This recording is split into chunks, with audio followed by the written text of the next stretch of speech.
Hey guys, welcome back to Pirouettes and Punchlines, and in today's video I'm going to show you how I sew my pointe shoes. Hey guys, before we get into this video, I just want to say this is how I sew my pointe shoes. This is what works best for me. Take some ideas from it, take some little nuggets of gold that you find, but know that you do not have to do everything I do, and know that things that might work for me might not work for you, or things that work for you might not work for me. And if you're just here to see how I sew my pointe shoes, great, enjoy the video. I have everything I use in this cute little box. Oh, this is the deciding time. I have two different pairs of pointe shoes that I could use. Same brand, just different. I kind of use the analogy of like cars. Pointe shoes are like cars in this way. There are different brands and then there are models of brands. So I have the same brand, just different type of model. One is my main pair and then one is my backup pair. I think I'll start with my main pair and then, because I'll want two pair for these for 2 weeks. So maybe I'll sew one of each. That's smart. I'll do that. So we're going to start with my main pair today. Pointe shoes come like this. You never want to store them like this because the glue will break down and stuff, but they come like this and we have to put our own ribbon and elastic in them. One shoe always comes a little bigger because that's the one that's stuffed in, so I always look at my feet. This is the fun part. You would think after so many years of doing this, I would remember I have a foot that's just a little bit bigger and wider, and you would think that I would remember this after how many years? I believe it's my left foot. So I always write down wherever my pen went. Here it is. Eleanor. Left. And hold on, I need to flip over and right. I start by flipping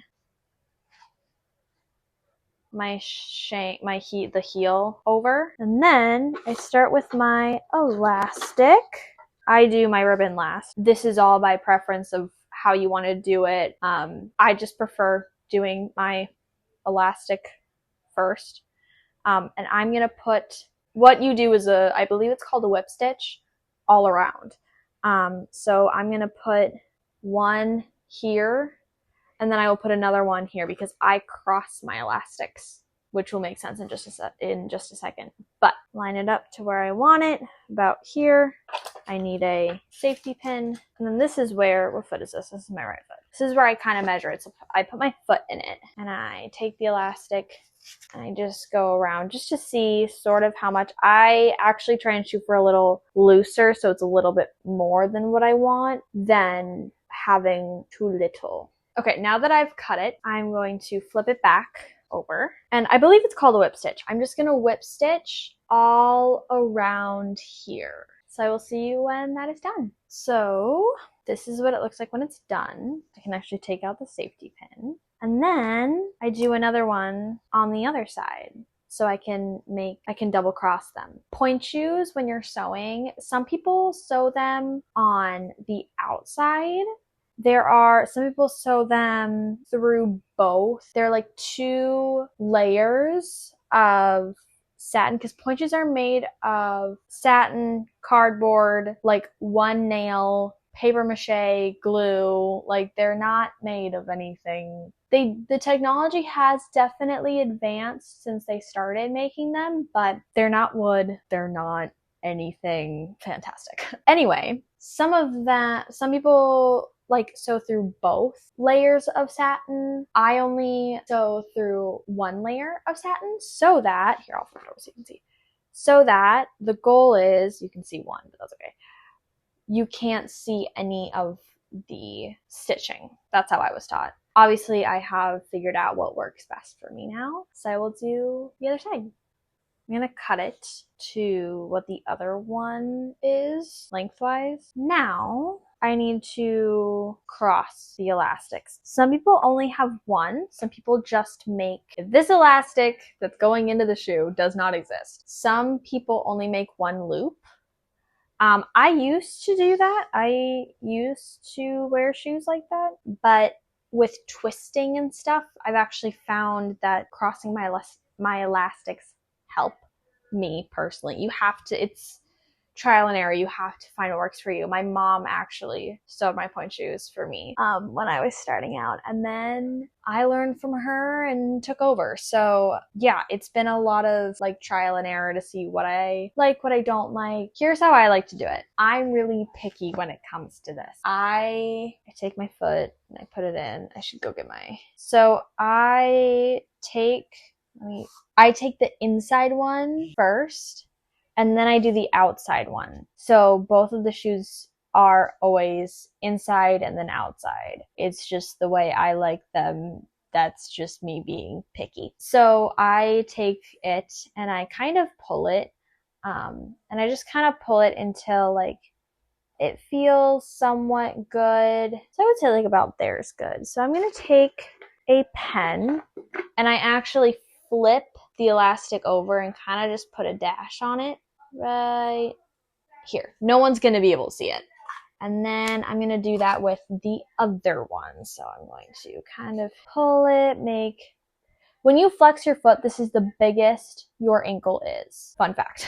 Okay, flip that, make a little dash. Now, so I'm going to...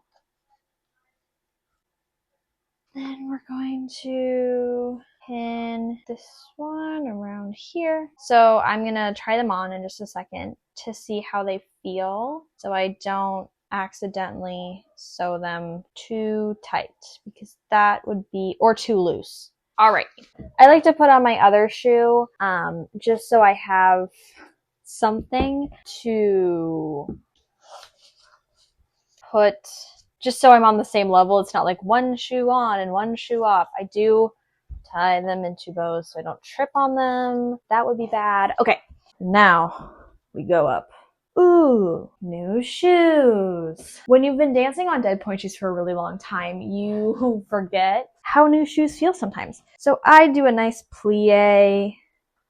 Make sure that it's not really about this shoe that doesn't have an elastic on it. It's about this elastic. Make sure they feel good. They don't feel like they're cutting off any circulation. It's just kind of a, hey, how does it feel? They feel great. So, yay! Amazing. I'm going to sew them the way that I sewed the first elastic, just the whip stitch all around. I did both of these inside elastic, well, like crossed elastics. Now is when I start with the other shoe. I do the elastic on the other shoe, and then I come back and I do the ribbons last. I will see you when this shoe is done with the elastic. The last thing that I need to do with my ribbons, I do like the loop method, and then you like twist it around your foot, and then you don't have to worry about tying it. I do know how to tie pointe shoes, and I would recommend that you would start that way, but it helps for on stage. You don't have to worry about your ribbons coming undone. I start with finding the shinier side. See how that's shinier than this side is?